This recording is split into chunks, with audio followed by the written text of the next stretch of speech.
चलिए आगे हम बात करते हैं फीचर्स ऑफ कोऑपरेटिव ऑर्गेनाइजेशन की एक कोऑपरेटिव ऑर्गेनाइजेशन की क्या क्या विशेषताएं होती हैं। तो फर्स्ट है इसकी विशेषता वॉलंटरी मेंबरशिप। वॉलंटरी का मतलब होता है इच्छित। अगर कोई चाहे तो अपनी इच्छा से ही इसका मेंबर बन सकता है और जब उसकी इच्छा हो तो वो मेंबरशिप छोड़ सकता है। जितना पैसा उसने बिजनेस में लगाया है वो उसको मेंबरशिप छोड़ने के बाद वापस कर दिया जाता है। सेकंड है आपका लीगल स्टेटस। लीगल स्टेटस ये कहता है कि आपको कोऑपरेटिव ऑर्गेनाइजेशन को रजिस्टर करवाने की अनिवार्यता होती है एक्ट 1912 के अनुसार। और जैसे ही आप इसे रजिस्टर्ड कराते हैं कोऑपरेटिव ऑर्गेनाइजेशन को, इसका अस्तित्व एग्जिस्टेंस इसके मेंबर्स से सेपरेट हो जाता है।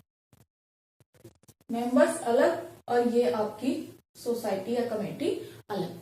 ठीक है, तो और कोऑपरेटिव ऑर्गेनाइजेशन मेंबरशिप से जब अलग होती है तो ये इसके मेंबर्स पे अगर कुछ लापरवाही है तो उसके लिए मुकदमा कर सकती है और मेंबर्स भी इस पे मुकदमा कर सकते हैं। रजिस्ट्रेशन के बेनिफिट्स मैंने आपको पार्टनरशिप में भी समझाए थे। जैसे ही रजिस्टर्ड हो जाती है तो ये कंपनी को अपने नाम से संपत्ति यानी असेट्स खरीदने का राइट भी मिल जाता है कोऑपरेटिव ऑर्गेनाइजेशन को, और ये अपने ही नाम से मुकदमा भी लड़ सकती है। ठीक है, ये सारे बेनिफिट इसे रजिस्ट्रेशन के बाद ही मिल जाएंगे। थर्ड है आपका लिमिटेड लायबिलिटी। लिमिटेड लायबिलिटी ये कहती है कि कोऑपरेटिव ऑर्गेनाइजेशंस के जो मेंबर्स हैं उनकी लायबिलिटी कहां तक लिमिटेड होती है, जितना पैसा उन्होंने ऑर्गेनाइजेशन में लगाया है। अगर कभी आगे चल के लॉस हुआ तो ये लॉस होने की सिचुएशन में अपनी पर्सनल प्रॉपर्टी लाके नहीं देंगे। ये सिर्फ उसी लॉस के लिए रिस्पॉन्सिबल होंगे जितना पैसा इन्होंने बिजनेस में लगाया है। यही होती है आपकी लिमिटेड लायबिलिटी। नेक्स्ट है आपका कंट्रोल। कोऑपरेटिव ऑर्गेनाइजेशन में कंट्रोल सिर्फ और सिर्फ उन्हीं मेंबर्स के द्वारा किया जाता है जो कि इसे डायरेक्टिव करते हैं, यानी सभी के द्वारा चुना हुआ वो मेंबर जो व्यवसाय को चला रहा है उसी का पूरा उस पर कंट्रोल होता है। ठीक है, और ये डिसाइड कैसे होता है कि कौन चलाएगा, कौन डायरेक्शन करेगा, उसका कौन डायरेक्टिव करेगा, ये इक्वालिटी ऑफ वोटिंग राइट से तय किया जाता है। इक्वालिटी कहती है कि चाहे आपके पास 250 शेयर्स हो, चाहे आपके पास 10 शेयर्स हो, सभी शेयर होल्डर को सिर्फ 1 वोट का ही राइट होता है। इससे ज्यादा कोई भी वोट नहीं डाल पाता। ठीक है, तो आप यहाँ पे थोड़ा सा ध्यान दें, ये मोस्ट इंपोर्टेंट टॉपिक है। यहाँ पे ये पूछ लिया जाता है वो कौन सी ऑर्गेनाइजेशन है या कौन सा बिजनेस फॉर्म है जहां पर आपको 1 वोट का राइट होता है। 1 वोट 1 मेंबर। तो इसका आंसर आप क्या लिखोगे? Cooperative organisation.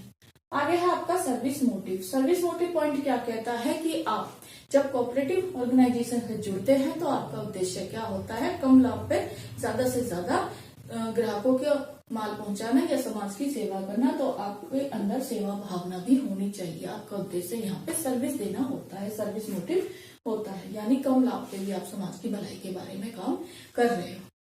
नेक्स्ट है आपका डिस्पोजल ऑफ सरप्लस। सरप्लस क्या होता है? आपका प्रॉफिट होता है। जब आप प्रॉफिट कमाते हो तो उसका 25% तो आप जनरल रिजर्व में डाल देते हो, सामान्य संचय में।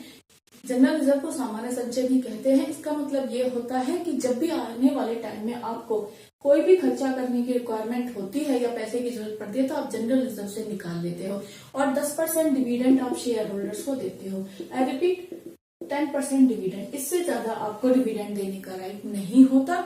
बाकी पैसा आप या तो एम्प्लॉय को सरप्लस बोनस के रूप में दे देते हो और आने वाले टाइम के लिए, फ्यूचर बिजनेस ग्रोथ के लिए भी उठा के रख लेते हो। तो इस तरह से आप अपना पैसा यूज करते हो या फिर कहीं और बिजनेस में इन्वेस्ट कर देते हो जिससे आपको इंटरेस्ट मिलता रहता है। नेक्स्ट है आपका point cash trading. Cash trading ये कहता है कि यहाँ पे कुछ ही लोग मिलकर ये बिजनेस चला रहे होते हैं, तो लिमिटेड सोर्स होते हैं, लिमिटेड ही यहाँ पे पैसा लगा होता है। तो ये कोशिश की जाती है कि ज्यादा से ज्यादा बिजनेस कैश में ही किया जाए। क्लियर? लेकिन ऐसा कोई पॉलिसी अप्रूवल नहीं होती कि हमेशा कैश में किया जाएगा। अकॉर्डिंग टू सिचुएशन, परिस्थितियों के अनुसार कभी कभी ये क्रेडिट में भी अपना माल सेल कर देते हैं। नेक्स्ट है आपका अरेंजमेंट्स ऑफ फाइनेंस। ये पैसे का जुगाड़ कहाँ से करते हैं, पैसा कहाँ से प्रबंध करते हैं, पैसा कहाँ से लाते हैं। देखिए, एक तो मैंने बताया ये कोऑपरेटिव जो मेंबर्स हैं वो ही अपना थोड़ा थोड़ा पैसा ले आते हैं, जिसको मिला के वो लार्ज अमाउंट कैपिटल उनके पास इकट्ठी हो जाती है। फिर भी अगर कम पड़ता है तो ये लोन ले लेते हैं। लोन कौन देता है? इसे गवर्नमेंट लोन प्रोवाइड कर देती है। कई बार ये लोन न लेकर गवर्नमेंट से डोनेशन भी ले लेते हैं। डोनेशन मतलब दान में दिया हुआ पैसा या ग्रांट, जो सरकार इन्हें सहयोग के रूप में, हेल्प के रूप में देती है। नेक्स्ट है आपका गवर्नमेंट कंट्रोल। अब गवर्नमेंट यहाँ पे मैंने आपको बताया ना, पैसे भी दे रही है, यहाँ पे सहयोग भी कर रही है, तो वो कंट्रोल भी करती है। वो ये देखती है कि जो आप प्रोडक्शन कर रहे हो, जो आप काम कर रहे हो, क्या वो समाज की भलाई के लिए कर रहे हो या नहीं। कहीं ऐसा तो नहीं है कि आपका बिजनेस इलीगल हो या फिर आप कुछ अनुचित कार्य कर रहे हो जो समाज के अगेंस्ट हो। ये सारे काम गवर्नमेंट के कंट्रोल में ही किए जाते हैं। आई होप आपको features of cooperative organisation clear हो गया होगा। चलिए आगे हम बात करते हैं फॉर्मेशन और रजिस्टर ऑफ कोऑपरेटिव सोसाइटी कि एक कोऑपरेटिव सोसाइटी किस प्रकार रजिस्ट्रेशन कराती है। ठीक है, तो कोऑपरेटिव सोसाइटी एक्ट 1912 क्या कहता है कि जब भी एक कोऑपरेटिव सोसाइटी को रजिस्ट्रेशन कराने की रिक्वायरमेंट होती है तो हर स्टेट में एक रजिस्ट्रार होता है। ठीक है, उसी स्टेट में आप वहां पे फॉर्म फिल कर सकते हो कि आपको अपनी कोऑपरेटिव सोसाइटी को रजिस्टर्ड कराना है, और साथ में उस फॉर्म में क्या क्या इन्फॉर्मेशन दोगे वो मैंने यहाँ पे लिखी है। Information given in the form. उस फॉर्म में आप क्या लिखोगे? सबसे पहले तो नाम लिखोगे कि आप जो सोसाइटी कोऑपरेटिव सोसाइटी रजिस्टर्ड करा रहे हो उसका नाम क्या है। फिर उसके बाद उसके ऑब्जेक्टिव क्या है कि जो आपने ये कोऑपरेटिव सोसाइटी स्टार्ट की है उसके क्या उद्देश्य है, किस मकसद के लिए आपने वो सोसाइटी खोली है।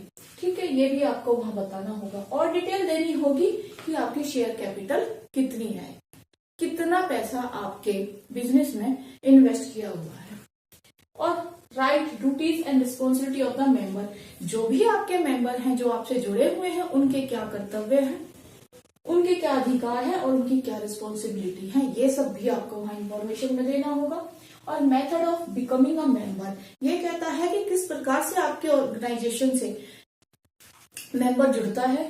ठीक है, किस मेथड से वो एक मेंबर बना है ये भी आपको बताना होगा, और नेम और एड्रेस भी देना पड़ेगा। कितने मेंबर्स का? मिनिमम 10 मेंबर्स का। 10 मेंबर्स का तो आपको वहां पे नाम और पता भी लिखना होगा, और रूल भी बताना होगा, रूल ऑफ द सोसाइटी।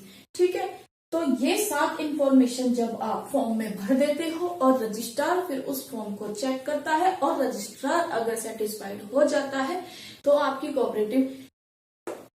जो कोऑपरेटिव सोसाइटी है या ऑर्गेनाइजेशन है या बिजनेस है उसको रजिस्टर्ड कर देता है, और बदले में आपको एक सर्टिफिकेट प्रोवाइड करता है। जैसे ही आपकी ऑर्गेनाइजेशन रजिस्टर्ड हो जाती है तो रजिस्टर्ड होने के बाद लीगल एंटिटी बन जाती है। लीगल एंटिटी ये कहती है कि ये एक अपने आप एक कंपनी की तरह अपने नाम से अपनी असेट्स खरीद सकती है, अपनी डील कर सकती है, और किसी थर्ड पर्सन के अगेंस्ट या मेंबर के अगेंस्ट कोर्ट में किसी को भी सूट कर सकती है। सूट मतलब मुकदमा दायर कर सकती है, मुकदमा चला सकती है, ये अपने नाम से कार्य कर सकती है, और इसके मेंबर्स का और इसका लीगल एंटिटी सेपरेट हो जाती है। आई होप आपको ये समझ में आ गया होगा। चलिए अब हम बात करते हैं कि जो ये कोऑपरेटिव ऑर्गेनाइजेशन है उसकी जो सोसाइटी है उसमें जो मेंबर हैं वो चाहते हैं कि जो उसको कंपनी को जो सुचारू रूप से चलती रहे, यानी स्मूथ रनिंग में वो कंपनी बिजनेस चलता रहे, तो उसके लिए वो क्या करते हैं, कुछ लोगों को सिलेक्ट करते हैं जो कि बिजनेस को रन करते हैं। तो एक छोटी सी ट्रिक है, अगर आप चाहें तो उससे भी आप कर सकते हैं। PVST, P for president.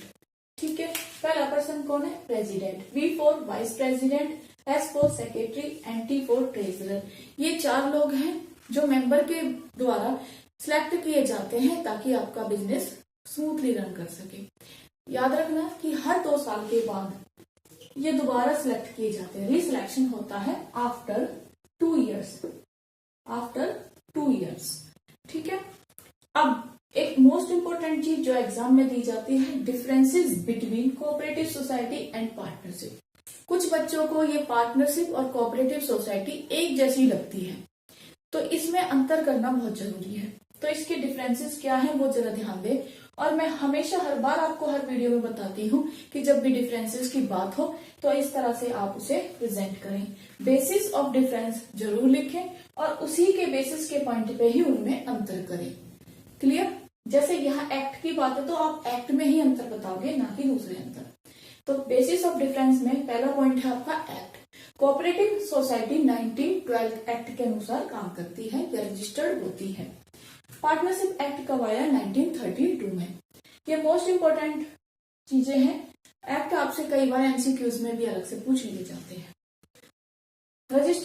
Registration इसका मैंडेटरी है। मैंडेटरी होता है अनिवार्य या कंपलसरी, और पार्टनरशिप का ये कंपलसरी नहीं है, आपकी इच्छा पर निर्भर कर सकता है। आप चाहें तो प्लेलिस्ट से मेरी पार्टनरशिप वाली वीडियो देख सकते हैं, वहां मैंने पार्टनरशिप को अच्छे से डिटेल में एक्सप्लेन किया है। आगे चलते हैं।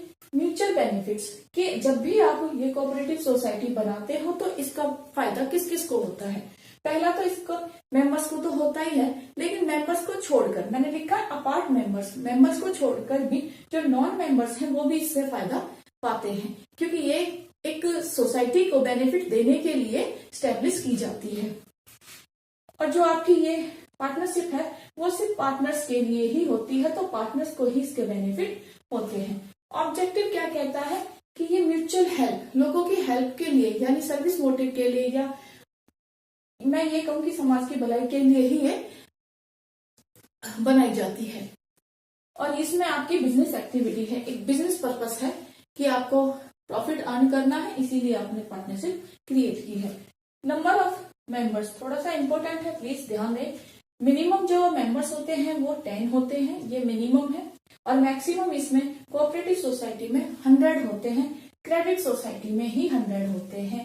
अगर क्रेडिट सोसाइटी को छोड़ दिया जाए, यानी रिमेनिंग जो बाकी बची हुई है, उनमें no limits of maximum member, जो मैक्सिमम मेंबर होंगे उनकी कोई लिमिट नहीं होगी। फिर पार्टनरशिप की बात करें तो मिनिमम होते हैं 2 और मैक्सिमम होते हैं आपके 50।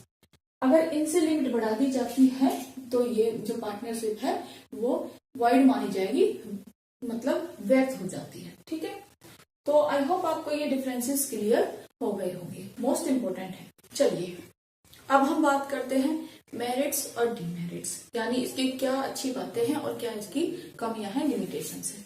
तो पहले हम बात करेंगे मेरिट्स की। Merits of cooperative organisation. सबसे पहला पॉइंट क्या कहता है?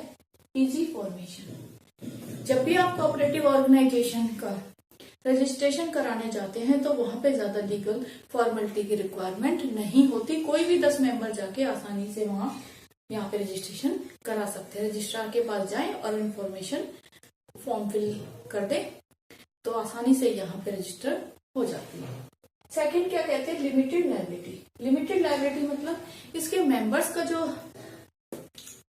जिम्मेदारी है वो उनके द्वारा लगाए गए पैसे तक ही सीमित है, आगे उनकी कोई भी जिम्मेदारी नहीं बनती। स्टेबिलिटी पॉइंट ये कहता है कि जैसे ही फर्म रजिस्टर्ड हो जाती है तो उसके बाद उसका लीगल एंटिटी मेंबर्स की एंटिटी से अस्तित्व अलग हो जाता है। अगर मेंबर मर जाए, मृत्यु हो जाए या दिवालिया हो जाए, बैंकरप्ट हो जाए, तो इसका फर्क आपकी कोऑपरेटिव ऑर्गेनाइजेशन पे नहीं पड़ता, वो लॉन्ग टर्म तक चलती ही रहती है, चाहे मेंबर बदलते जाए। Democratic management. डेमोक्रेटिक ये कहता है कि यहाँ पे जो इसका संचालन होता है फर्म का, ये सभी के द्वारा चुने हुए मेंबर्स के द्वारा होता है। और यहाँ पे डेमोक्रेटिक का मतलब है कि 1 मेंबर 1 वोटिंग सिस्टम काम करता है। ठीक है, तो सभी मिलकर एक वोट डालते हैं जिसके आधार पर निर्णय लिए जाएंगे। Lesser operating expenses. जब आप कोऑपरेटिव ऑर्गेनाइजेशन को चला रहे हैं तो एज ए मेंबर के रूप में आपको कोई ज्यादा कमीशन नहीं मिलता, कोई ज्यादा सैलरी नहीं मिलती।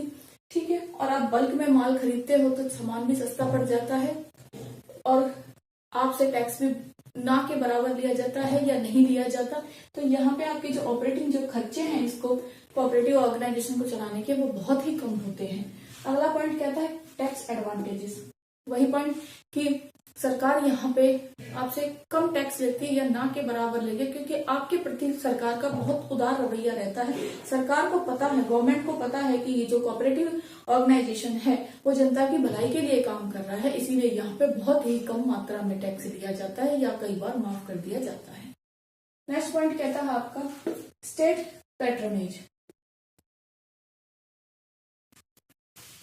तो अब आगे हम बात करेंगे स्टेट पैट्रोनेज, ठीक है। तो स्टेट पैट्रोनेज क्या कहता है कि जो भी ये कोऑपरेटिव सोसाइटी होती है,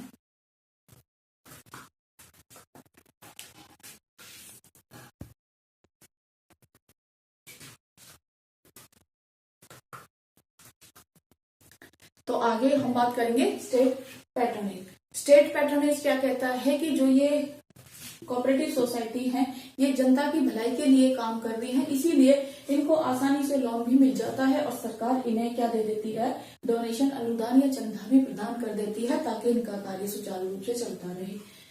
आगे कहता है supply of goods at cheaper rate. Cheaper rate होता है सस्ती दरों पर। ये बल्क में सामान खरीदते हैं और फिर उसके बाद अपने कंज्यूमर को सस्ती कीमत पर माल बेचते हैं, जिससे जनता को कम कीमतों पर प्राइस पे वस्तुएं मिल जाती हैं। नेक्स्ट पॉइंट कहता है चेक ऑन अदर बिजनेस। दूसरे जो कॉम्पिटेटिव हैं वो ये देखते हैं कि पहले से ही यहाँ पे एक कोऑपरेटिव ऑर्गेनाइजेशन काम कर रही है, मान लीजिए वो किसी प्राइस को 5 रुपए रख रही है, ठीक है, तो दूसरे बिजनेसमैन को भी ये देखना पड़ता है कि अगर उन्होंने प्राइस कम रखा है तो हमें भी 5 या 6 कम ही रखना होगा, वरना कंपटीशन में हम नहीं टिक पाएंगे। इससे जनता का ही भला होता है, क्योंकि बाकी जो बिजनेसमैन है वो कम ही प्राइस रखते हैं, तो इससे ये बेनिफिट भी मिलता है। नेक्स्ट कहता है आपका इकोनॉमिक डिसेंट्रलाइजेशन, ठीक है। डिसेंट्रलाइजेशन का मतलब होता है कि कुछ ही बिजनेसमैनों के हाथ में ज्यादा से ज्यादा पावर या ज्यादा से ज्यादा पैसे का इकट्ठा हो जाना। ऐसा करने से कौन रोकती है, आपकी कोऑपरेटिव ऑर्गेनाइजेशन रोकती है, ठीक है।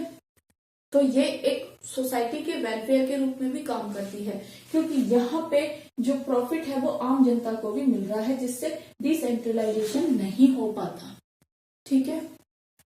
आगे हम पढ़ेंगे बच्चों लिमिटेशंस ऑफ कोऑपरेटिव ऑर्गेनाइजेशन, कि इनकी कमियां क्या हैं। इनकी कमियां भी हैं। देखिए, जब भी कोई चीज अच्छी होती है तो उसकी हमेशा थोड़ी बहुत कमी भी पाई जाती है, उनके बारे में अब हम यहाँ पे चर्चा करेंगे। इनमें भी कुछ कमियां हैं। फर्स्ट पॉइंट कहता है आपका लैक ऑफ कैपिटल। देखिए, यहाँ पे छोटे छोटे लोग ही या छोटे छोटे मात्रा में ही कैपिटल जुटा पाते हैं, कुछ गाँव से लोग जुड़े होते हैं, तो इनकी कैपिटल हमेशा कम ही पाई जाती है, तो वही है लैक ऑफ कैपिटल। कम पूंजी है, कम बिजनेस में पैसा लगेगा, तो छोटे ही लेवल पे ये काम होगा।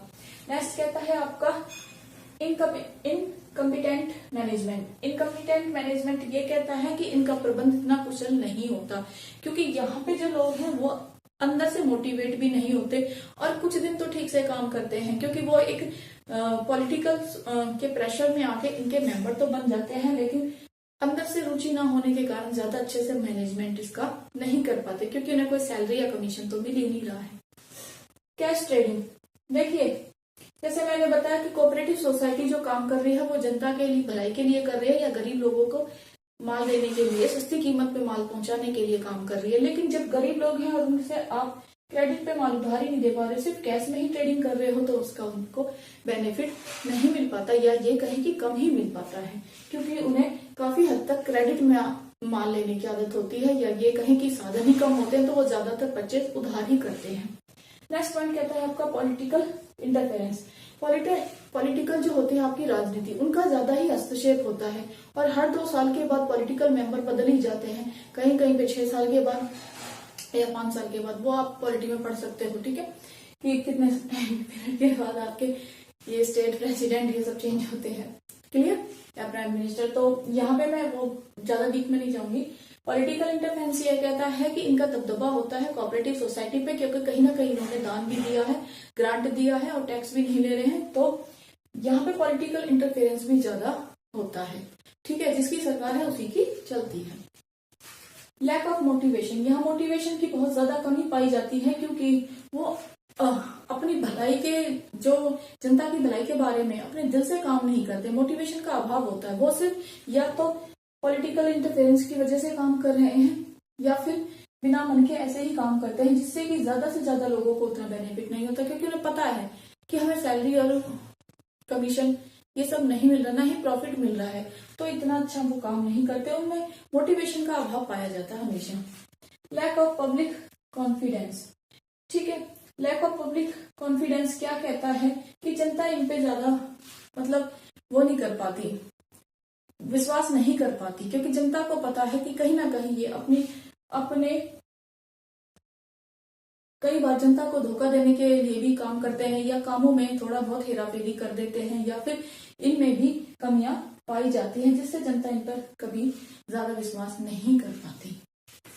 लैक ऑफ सीक्रेसी, गोपनीयता का अभाव होता है, क्योंकि इसमें ज्यादा से ज्यादा मेंबर जुड़े होते हैं, और जब रजिस्ट्रार में इसकी इंफॉर्मेशन दी जाती है तो वहां से भी सीक्रेट लीक होने के चांसेस बढ़ जाते हैं। तो इसका मतलब ये है कि इसमें गोपनीयता का अभाव होता है। क्लियर।